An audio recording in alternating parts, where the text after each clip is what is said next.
promessa, Deus. Em pedras não toparás, espinhos não pisarás, pois sempre caminharás com os teus pés sobre os meus. Eu sei que os pés eram teus, mas os rastros eram meus. Ao medo disseste adeus, segurando a minha mão.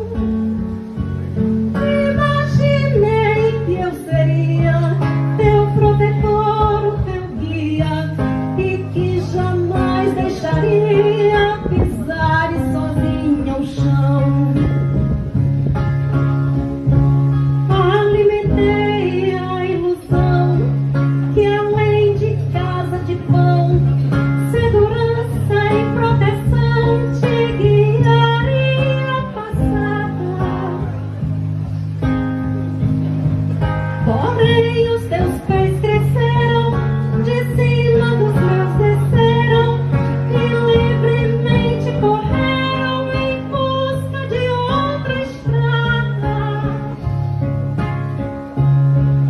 Sozinha na caminhada, espinhos, pedras, topada, mas era a tua pegada na areia dos teus caminhos.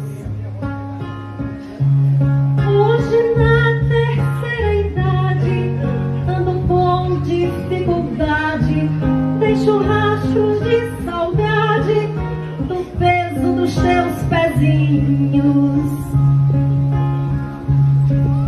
Sozinha na caminhada, espinhos, pedras, topada, mas era a tua pegada na areia dos teus caminhos.